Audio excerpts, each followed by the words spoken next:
Dear student, welcome back Sunshine classes.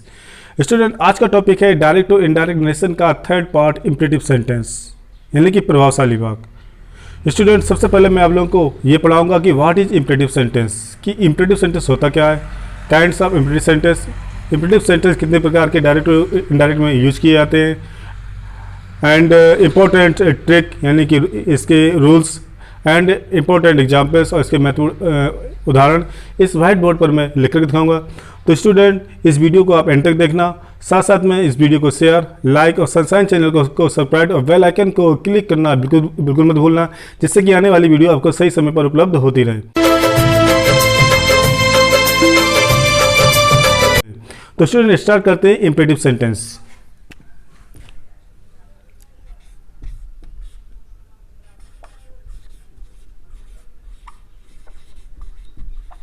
Imperative sentence, imperative sentence को कहते हैं प्रभावशाली वाक्य।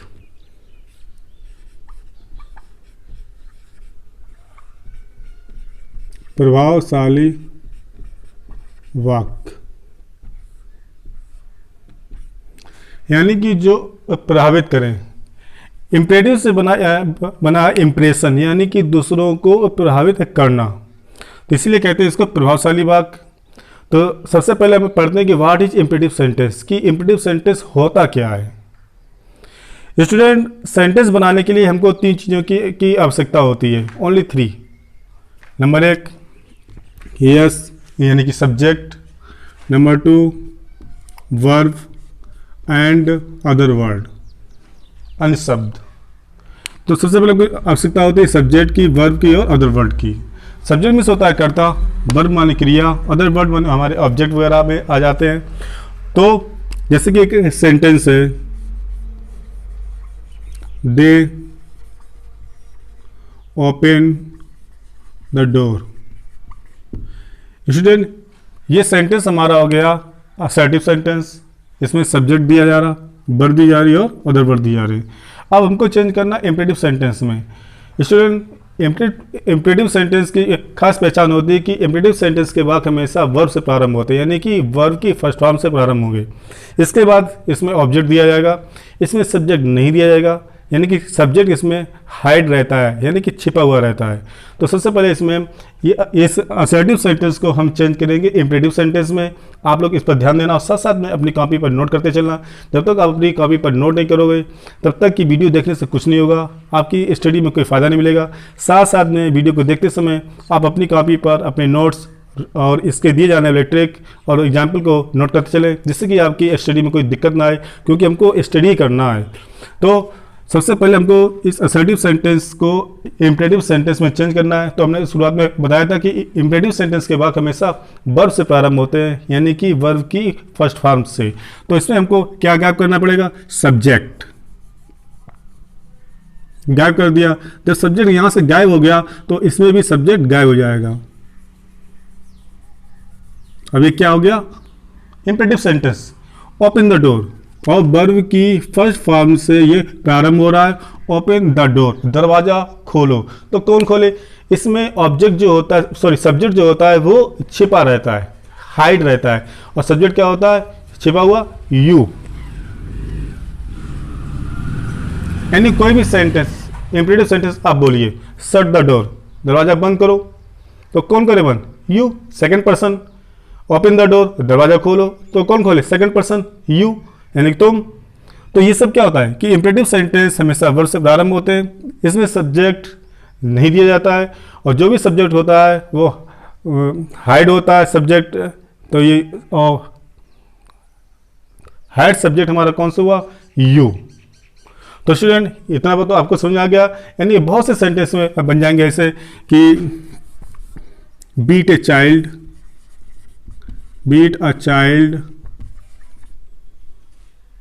टेक ए कप टी, ये सारे क्या हो गए, इम्परेटिव सेंटेंस, क्योंकि इसमें वर्ब भी आ रही, वर्ब से प्रारंभ हो रहे और अदर वर्ड दिया जा रहा है। और बीट ए चाइल्ड, एक बच्चे को पीटो, तो कौन पीटे, यू, यानी तुम पीटो। सब्जेक्ट ओपन हो रहा है, कैसा हुआ है, हाइड। You take a cup tea, एक कप चाय लो, तो कौन ले, यानी कि यू, इसमें सब्जेक्ट दिया जा रहा है लेकिन कैसा सब्जेक्ट, हाइड, छिपा हुआ है। ऐसे सेंटेंस जो वर्ब से प्रारंभ होते हैं उसे हम लोग इम्परेटिव सेंटेंस कहते हैं। तो स्टूडेंट आप लोग जानते होंगे कि व्हाट इज इम्परेटिव सेंटेंस, कि इम्परेटिव सेंटेंस होता क्या है। तो अब स्टार्ट करते हैं kinds of imperative sentence in direct to indirect narration. Direct to indirect narration में कितने प्रकार के इम्परेटिव सेंटेंस के सेंटेंस पढ़े जाते हैं। तो स्टूडेंट मैं आपको बताना चाहता हूँ कि imperative sentence direct to indirect narration में इम्परेटिव सेंटेंस के दो नियम, ओनली टू रूल्स हैं। सबसे पहला दो भाग में दिया गया है, दो रूल्स में। नंबर 1 पे सिंपल इम्परेटिव,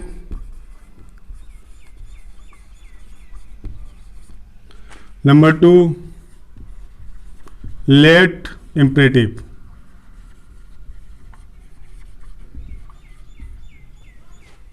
टू टाइप हो गए। नंबर 1 सिंपल इम्परेटिव जिसमें वर्ब से प्रारंभ होते हैं sentence. Number 2 imperative sentence let से प्रारंभ होगा। तो स्टूडेंट आज हम लोग स्टडी करेंगे सिंपल इम्परेटिव यानी कि साधारण प्रभावशाली वाक्य, और बहुत ही इजी ट्रिक से आप लोगों को समझाऊंगा। बस स्टूडेंट आशा करता हूं कि इस वीडियो को आप एंड तक देखना, साथ साथ में इसमें जो रूल्स और जो एग्जाम्पल और ट्रिक दी जाएंगी उनको अपनी कॉपी पर नोट करते चलना। जब तक आप अपनी कॉपी पर रूल्स और ट्रिक और एग्जाम्पल नोट नहीं करोगे आपकी स्टडी बेकार हो जाएगी। यानी आपकी जो वीडियो देखना और स्टडी करना वो ज़्यादा अच्छा नहीं होगा। यदि आप इस वीडियो को देख रहे हैं तो साथ साथ में पेन से अपनी कॉपी पर इसके ट्रिक, इसके एग्जाम्पल नोट करते चलिए। फिर इसके बाद में अपने गाइड से या बुक से एग्जाम्पल उठाइए, फिर उन सेंटेंस को आप बनाइए, फिर मैच करिए कि हमारे सेंटेंस सही हुए। अगर सही हुए तो आपका वीडियो देखना बहुत ही जायज़ हुआ है। तो स्टूडेंट स्टार्ट करते हैं इम्परेटिव सेंटेंस के simple imperative sentence. Simple imperative sentence में 3 प्रकार के सेंटेंस पढ़े जाते हैं। नंबर 1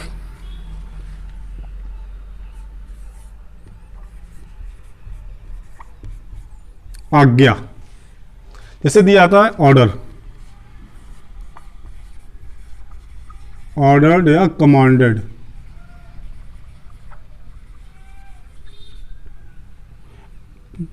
नंबर 2 सलाह,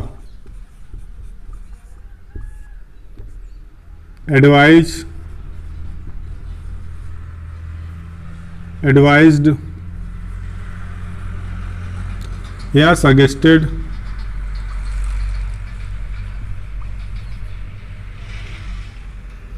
नंबर 3 प्रार्थना,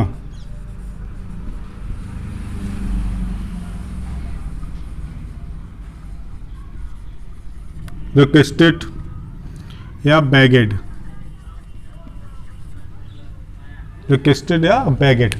तो सबसे पहले मैं आप लोगों को ये समझाना चाहता हूँ कि ऑर्डर्ड और कमांडेड, एडवाइज और सजेस्टेड, रिक्वेस्टेड और बेगेड ये क्या होते हैं। इम्परेटिव सेंटेंस में यानी कि प्रभावशाली वाक्य हमेशा 3 रूल्स पर डिपेंड होते हैं। आज्ञा संबंध वाले वाक्य ऑर्डर्ड और कमांडेड। ऑर्डर में से होता है आज्ञा देना और कमांडेड में से होता है आज्ञा देना, लेकिन दोनों में बहुत बड़ा डिफरेंट होता है, ज़मीन आसमान का अंतर होता है। ऑर्डर जो होता है हम इग्नोर भी कर सकते हैं, लेकिन कमांडेड को इग्नोर नहीं कर सकते हैं, उसे अनदेखा नहीं कर सकते हैं। ऑर्डर को हम लोग सुनते भी हैं अपने पेरेंट्स का, अपने बड़े भाइयों का, अपने से बड़ों का, बहुत से लोगों का हम लोग सुनते हैं ऑर्डर, लेकिन उनको इग्नोर कर देते हैं, उनकी बात पर ध्यान नहीं देते हैं। एक ये ऑर्डर हो गया। ये कमांडेड हो गया सैन्य पद के लिए, यानी कि कैप्टन जब अपने सैनिकों को ऑर्डर देता है यानी कि कमांडेड देता है तो सारे सैनिक जितने भी उसके अंडर में आते हैं वो सारे उसकी आज्ञा का पालन करते हैं, कोई भी उसके कमांड को इग्नोर नहीं कर सकता है। तो ये 50%, ये 100%। यदि हम लोग एक कंप्यूटर सीखते हैं तो कमांड देना बहुत ही आवश्यक होता है। यदि हम कमांड नहीं देंगे तो कंप्यूटर की जो भी आगे से रूल्स हैं तो वो हमारा जो मीटर लिखा हुआ है वो सारा बेकार हो जाएगा। अब आते हैं एडवाइज, सलाह समझने वाले वाक्य, एडवाइज्ड और सजेस्टेड। एडवाइज मीन्स होता है सलाह देना और सजेस्टेड मीन्स होता है सुझाव देना। दोनों का तर्क एक ही जैसा होता है। अब आता है प्रार्थना समझने वाले वाक्य, रिक्वेस्टेड और बेगेड। रिक्वेस्टेड मीन्स होता है प्रार्थना करना यानी कि लेवल वालों के लिए, जब हमारे संपर्क में हमसे छोटा व्यक्ति या हमारे कोई एक खास मित्र हमसे कोई चीज़ की डिमांड करते हैं तो रिक्वेस्ट करके करते हैं। और बेगिट का प्रयोग भिखारियों के लिए होता है, जब वो कोई चीज़ हमसे इच्छा करते हैं अपनी आवश्यकताओं को पूरा करने के लिए, तो वहाँ पर बेगिट का प्रयोग होगा। तो ये तो हो गए 3 रूल्स जो हमको सिंपल इंपेरेटिव सेंटेंस में पढ़ने पड़ेंगे। तो सबसे पहले हम ये जान लेंगे कि रिपोर्टिंग वर्ब में सेड के स्थान पर क्या आता है। तो स्टूडेंट मैं बता दूं, रिपोर्टिंग वर्ब में सेड के स्थान पर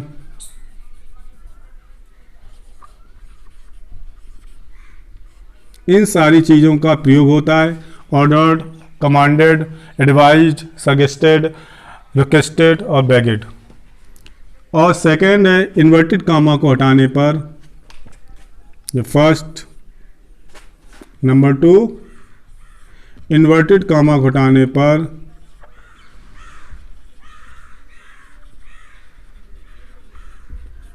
इन्वर्टेड कॉमास को हटाने पर कंजक्शन टू का प्रयोग करेंगे। टू हिंदी में इसका अर्थ के लिए निकलता है। क्या निकलता है? के लिए। जब भी आप डायरेक्ट और इनडायरेक्ट सेंटेंस अभी बनाएंगे तो के लिए टू का जो इन्फिनिट वर्ब बन जाता है, इसका अर्थ टू हिंदी में अर्थ के लिए निकलेगा। तो स्टूडेंट अब ये दिक्कत आ रही है कि असर्टिव सेंटेंस में सेड के स्थान पर हमेशा टोल्ड होता था, इंट्रोगेटिव में सेड के स्थान पर हमेशा आस्क्ड लगता था, लेकिन इंपेरेटिव सेंटेंस में सेड के स्थान पर ordered, commanded, advised, suggested, requested, begged ये सारी चीज़ें लगेंगे।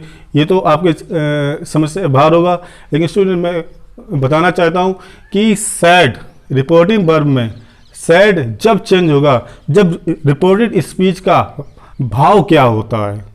रिपोर्टेड स्पीच के भाव के अनुसार ही हम रिपोर्टिंग वर्ब के सेड को ordered, commanded, advised, suggested, requested और बेगेड के अनुसार बेगेड में बदल सकते हैं। जब तक हम रिपोर्टेड स्पीच का भाव नहीं देख लेंगे तब तक रिपोर्टिंग वर्ब के सेड में हम कोई परिवर्तन नहीं कर सकते हैं। तो स्टूडेंट स्टार्ट करते हैं। फर्स्ट पार्ट, आज्ञा संबंधी वाले भाग, ऑर्डर्ड यानी कि कमांडेड।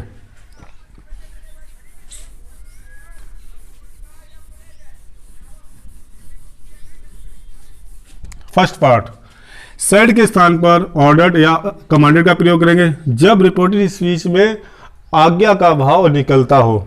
एग्जाम्पल तौर से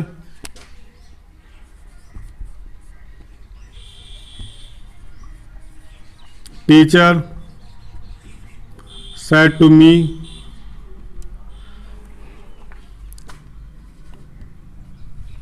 sit down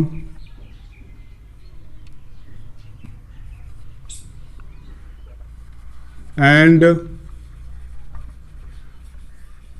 learn your lesson। तो सबसे पहले हम देखेंगे इम्पेरेटिव सेंटेंस है कि नहीं है। तो रिपोर्टेड स्पीच हमेशा वर्ब से प्रारंभ होगी, तो उसी के आधार पर हम रिपोर्टिंग वर्ब के सेड को परिवर्तन करेंगे। तो सबसे पहले ये जान लेंगे कि ये इम्पेरेटिव सेंटेंस है कि नहीं। तो देखते हैं कि रिपोर्टेड स्पीच वर्ब से प्रारंभ हुई है, सिट डाउन, यानी कि इसमें सब्जेक्ट नहीं दिया गया। तो ये खास पहचान हो गई कि ये सेंटेंस हमारा इम्पेरेटिव सेंटेंस है। अब इसका हम भाव निकालते हैं कि सिट डाउन, बैठ जाओ, एंड लर्न योर लेसन और अपना पाठ याद करो। किसने कहा?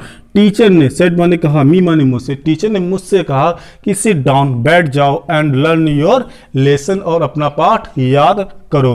तो अब इसमें रिपोर्टिंग स्पीच में कौन सा भाव निकल रहा है? आज्ञा का भाव। तो हम सेड के स्थान पर किसका प्रयोग करेंगे? Ordered.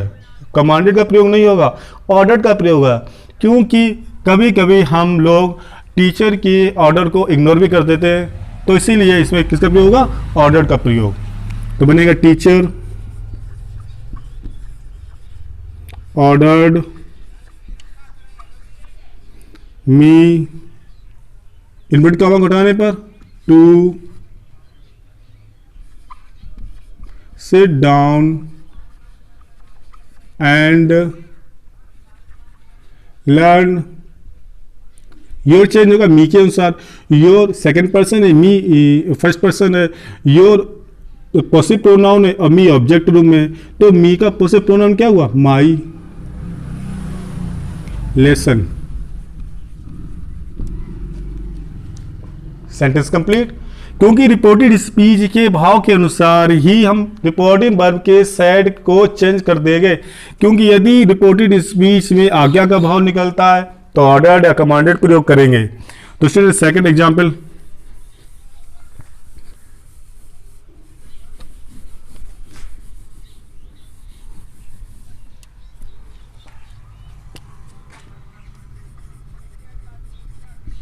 Master said to his servant, inverted comma, bring me a cup of milk। दिया गया मास्टर मिस मालिक ने, सैड में से कहा, हिज माने अपने, सर्वेंट माने नौकर से, ब्रिंग माने ले आओ, मी माने मेरे लिए, आ माने एक, कप ऑफ मिल्क एक कप दूध, मेरे लिए एक कप दूध ले आओ। अब इसमें मालिक है, नौकर को हमेशा क्या देगा, ऑर्डर देगा। तो रिपोर्टेड स्पीच का भाव भी यही निकल रहा कि ब्रिंग माने ले आओ, मी माने मेरे लिए, एक कप ऑफ मिल्क एक कप दूध। तो क्या दे रहा है मास्टर, नौकर को ऑर्डर दे रहा है। तो रिपोर्टिंग वर्ब के सेड के स्थान पर हम क्या लगाएंगे, ऑर्डर्ड। तो क्या बनेगा, मास्टर सेड के स्थान पर ऑर्डर्ड हिज सर्वेंट, काम हटाने पर to bring, you me change होगा मास्टर के अनुसार। मास्टर कौन है, आदमी, इसे सबूत करेंगे, मी ऑब्जेक्ट है और मास्टर ही है, तो इसका ऑब्जेक्ट क्या हुआ, ही का him. A cup of milk. अब इसकी हिंदी निकालते हैं और टू का क्या निकलता है अर्थ, हम पहले सेंटेंस में आपको बता नहीं पाया, इसके लिए माफी चाहता हूं। मास्टर मीन्स मालिक ने, ऑर्डर्ड मीन्स आज्ञा दी, हिज माने अपनी, सर्वेंट में नौकर को, मालिक ने आज्ञा दी अपने नौकर को, टू ब्रिंग लाने के लिए, टू ब्रिंग माने लाने के लिए, हिम माने उसके लिए, एक कप मिल्क एक कप दूध। तो स्टूडेंट टू का अर्थ हमेशा इंपेरेटिव सेंटेंस में जो वर्ब से पहले आता है टू यानी कि फिनिट वर्ब है, हिंदी में इसका अर्थ के लिए निकलता है। नेक्स्ट एग्जाम्पल, कमांडेड वाला। अब चलेगा कमांडेड एग्जाम्पल आपके लिए, तो जिसमें ये 100% हमको फॉलो करना पड़ेगा। दिया गया कि captain, the captain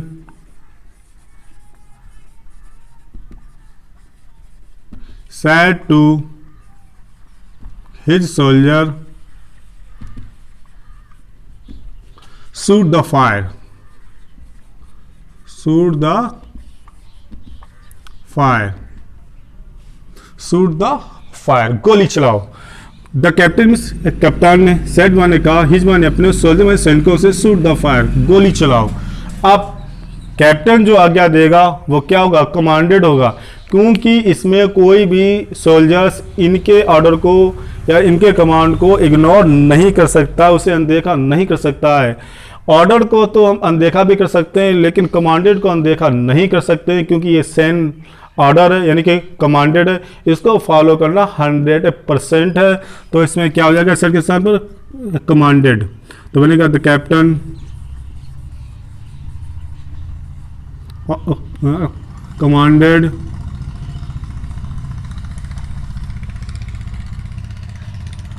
his soldier to shoot the fire।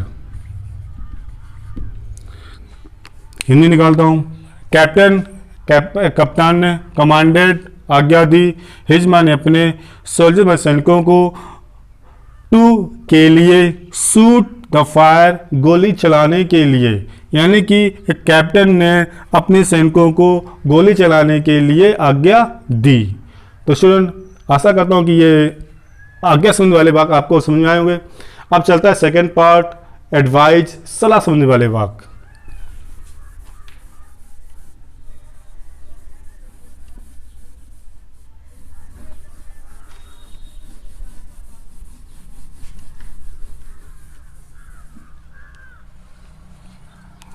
Number 2,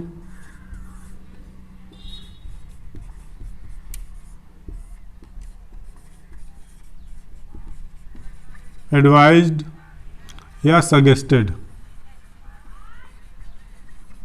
said के स्थान पर यदि रिपोर्टेड स्पीच में सलाह का भाव निकलता हो तो सेड के स्थान पर हम एडवाइज्ड या सजेस्टेड का प्रयोग करेंगे। इन्वर्टेड कॉमा को हटाने पर कंजंक्शन टू का ही प्रयोग होगा। तो एग्जाम्पल से समझते हैं इसे।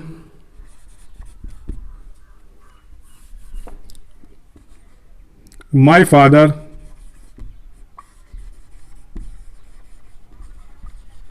said to me,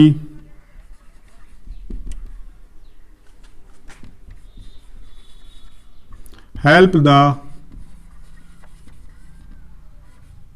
helpless, help the helpless।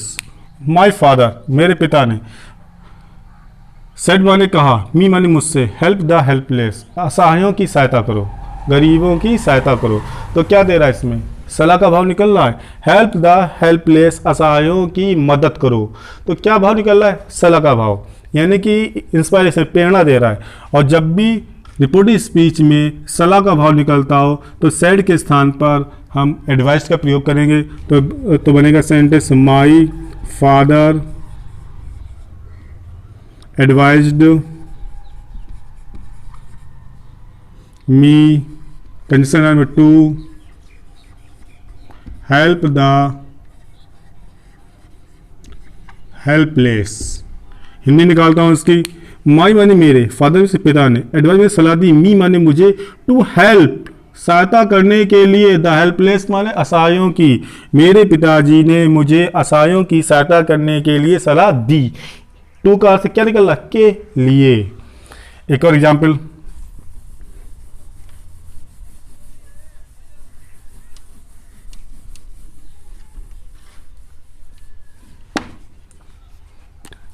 Teacher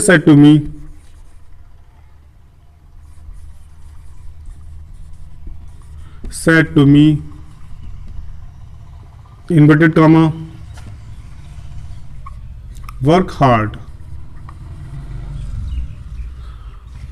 teacher means अध्यापक ने, सेट माने कहा, की माने मुझसे, क्या कहा कि वर्क हार्ड कठिन परिश्रम करो। तो क्या दे रहा है, सलाह दे रहा है, एडवाइस दे रहा है, क्योंकि रिपोर्टेड स्पीच के भाव के अनुसार ही रिपोर्टिंग वर्ब में दिए जाने वाले सेट को हम चेंज कर पाएंगे। तो रिपोर्टिंग स्पीच में कौन सा भाव निकल रहा है, सलाह का भाव, और इंपेरेटिव सेंटेंस है, वर्ब से प्रारंभ है। तो सेंटेंस को कंप्लीट करते हैं। तो teacher advised me to work hard. अब इसकी हिंदी में आते हैं। टीचर मीन्स अध्यापक ने, एडवाइस सलाह दी, मी माने मुझे, टू वर्क हार्ड कठिन परिश्रम करने के लिए। टू का क्या निकल रहा है, के लिए। हो गया। अब हम चलते हैं, सलाह वाला हो गया, ऑर्डर वाला हो गया। अब इसी में टू टाइप के और आते हैं, निगेटिव, यानी कि रिपोर्टेड स्पीच डू नॉट से प्रारंभ होगी। रिपोर्टेड स्पीच डू नॉट से प्रारंभ होगी, किससे, डू नॉट। और हिंदी में इसका अर्थ क्या निकलता है, मत। जब रिपोर्टेड स्पीच डू नॉट से प्रारंभ हो तो उसमें हम कभी कभी अधिकतर हम फॉरवर्ड और एडवाइस का प्रयोग करेंगे। तो सबसे पहले इसके 2 रूल्स है। इसका फर्स्ट रूल पहले मैं एडवाइस से पढ़ा देता हूँ, सलाह संबंध वाले वाक्य में, एडवाइज्ड में, कि कौन सा लगता है। मत example, father said to me, inverted comma, do not beat a child, do not beat a child. अब दिया गया इंपेरेटिव सेंटेंस नेगेटिव में, यानी कि दिया जा रहा है कि डू नॉट माने नहीं, बीट माने पीटो, और चाइल्ड माने एक बच्चे को मत पीटो। तो हम चाहें तो उसको एडवाइस से भी बना सकते हैं। तो कैसे बनेगा? फादर एडवाइज्ड, क्या दे रहा है? सलाह दे रहा है, मी। अब नॉट पहले आ जाएगा, नॉट टू, क्योंकि फिनिट वर्ब हमको बनाना है तो वर्ब टू के बाद हमेशा वर्ब की फर्स्ट फॉर्म ही आएगी। तो not to beat a child. इसका सेकेंड रूल्स बहुत ही सरल है, बता दे रहा हूं कि इसको फॉरवर्ड का प्रयोग करके भी बना सकते हैं। फॉरवर्ड मीन्स होता है मना करना, सैड के स्थान पर रख करके, जैसे कि father forward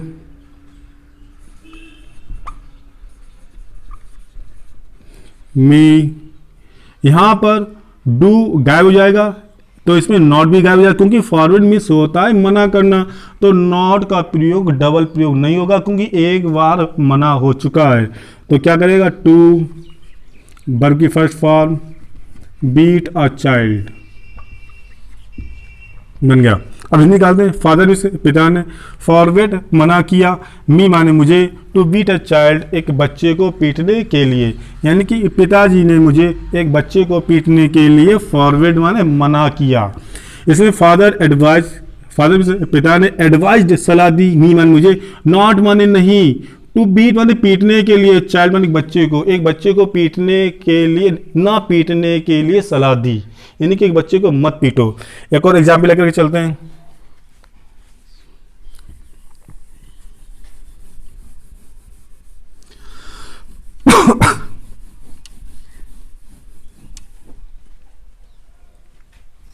doctor said to the patient,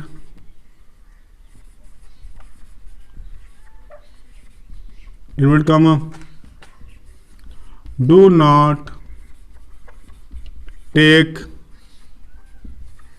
oily food, do not take oily food। इसको चेंज करना इनडायरेक्ट में, तो फर्स्ट एग्जाम्पल से चाहे एडवाइस से बना लें चाहे फॉरवर्ड। तो सबसे पहले बना दें एडवाइस से। तो डॉक्टर क्या दे रहा है? डॉक्टर ने साइड में कहा, द पेशेंट माने मरीज से क्या कहा? डू नॉट टेक, मत लो। ऑयली मीन्स होता है तला हुआ, फूड माने भोजन, यानी कि तला हुआ भोजन मत लो, यानी ट्रीटमेंट के लिए क्या दे रहा है? एडवाइस दे रहा है। तो क्या बनेगा? Doctor advised the patient to, advise आ रहा, डू की वैल्यू खत्म, not to take oily food, ये हो गया। तो डॉक्टर ने सलाह दी मरीज को नहीं लेने के लिए तला हुआ भोजन, डॉक्टर ने मरीज को तला हुआ भोजन ना लेने के लिए सलाह दी। सेकेंड एग्जाम्पल, इसी में एग्जाम्पल से बनाते हैं फॉरवर्ड को, फॉरवर्ड से तो बनेगा डॉक्टर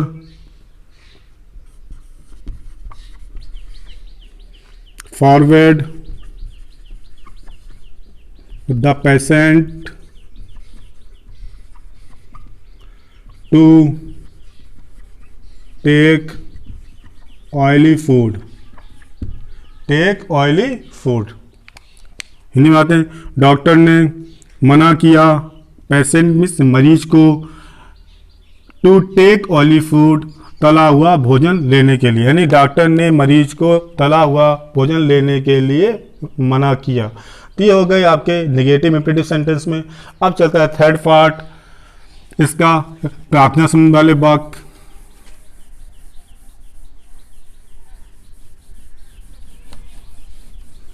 बस स्टूडेंट केवल एक बात ध्यान रखना कि रिपोर्टेड स्पीच के भाव के अनुसार ही रिपोर्टिंग वर्ब के साइड में परिवर्तन होता है।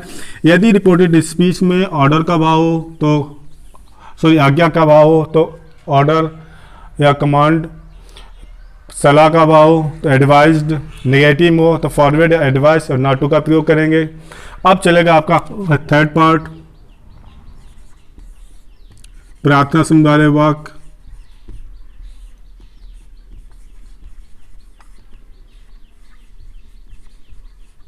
रिक्वेस्टेड या बेगेड।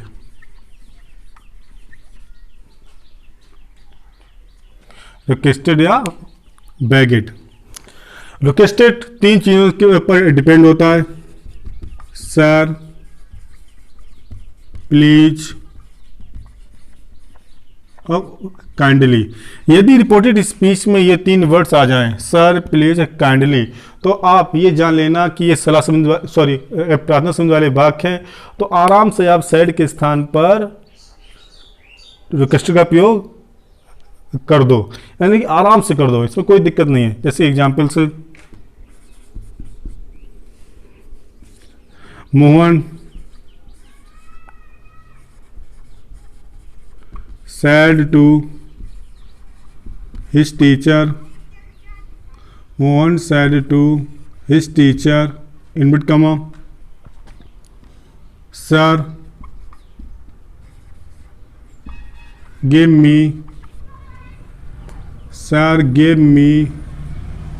a book for read। Imperative sentence है, वर्ब से प्रारंभ हुआ है और क्या दिया जा रहा है, सर दिया जा रहा है। रिपोर्टेड स्पीच, रिपोर्टिंग वर्ब और रिपोर्टेड स्पीच के बीच सेंटर पर जो भाव निकाल रहा है सर कर करके, तो यानी रिक्वेस्टेड का भाव, तो क्या बनेगा, Mohan requested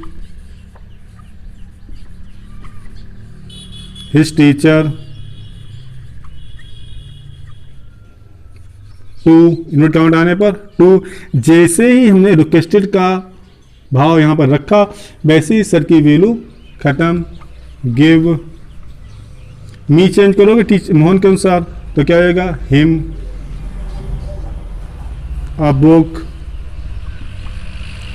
for read. Hindi बनाते हैं, मोहन ने रिक्वेस्टेड प्रार्थना की, हिज माने अपने टीचर अध्यापक से, टू गिव माने देने के लिए, हिम माने उसकी, अब बुक माने किताब, फॉर में पढ़ने के लिए, यानी अर्थ निकलेगा टू का के लिए। Next example,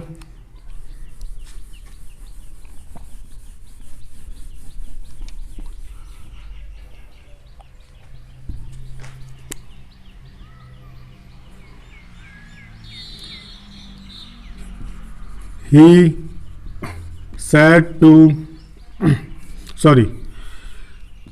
an old man said to me, please help me, please शब्द आ गया, तो कौन सा भाव निकल रहा है, प्रार्थना का भाव, तो सेड के स्थान पर किसका प्रयोग है, रिक्वेस्टेड का प्रयोग, तो क्या बोलेगा, एन ओल्ड मैन रिक्वेस्टेड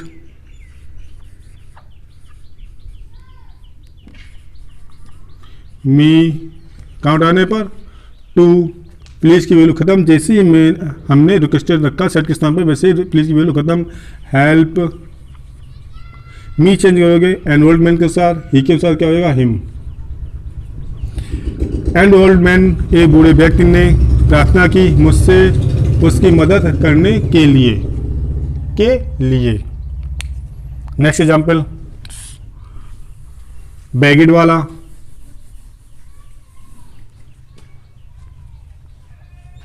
या बैगर,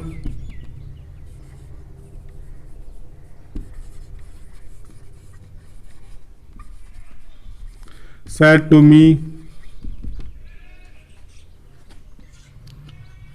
please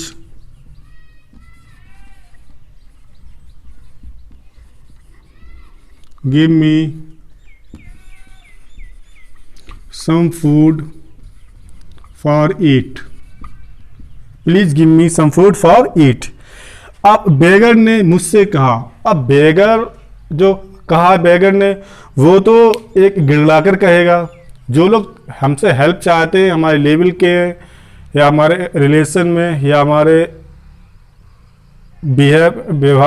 व्यवहारिक या हमारे दोस्त फ्रेंड, वो हमसे रिक्वेस्ट करेंगे तो वो एक लेवल हो जाता है। लेकिन यहाँ पर लेवल डाउन है किसका? बेगर, भिखारी का। तो क्या करेगा वो? बेगेड करेगा, गिड़गड़ाएगा, रिक्वेस्ट नहीं करेगा, बेगेड। तो क्या बनेगा? ए बेगर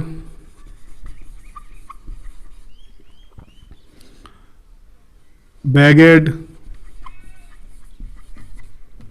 मी टू गिव, नीचे देखो बेगेड अनुसार, हिम सम फूड फॉर ईट। ये हो गए हमारे सिंपल इम्परेटिव सेंटेंस के रूल्स। स्टूडेंट, एक रूल्स और है, बहुत ही इंपॉर्टेंट रूल्स, अक्सर बोर्ड परीक्षा में आता है, लेकिन उस पर अधिकतर लोग डिफीट खा जाते हैं कि बता रहा हूं कि होगा वो इम्परेटिव सेंटेंस इंट्रोगेटिव में, लेकिन इनडायरेक्ट बनेगा हमेशा इम्परेटिव में। होगा वो इंट्रोगेटिव में, लेकिन भाव निकलेगा इम्परेटिव सेंटेंस में। जैसे कि एग्जाम्पल तौर से समझाता हूं। He said invert comma, he said invert comma,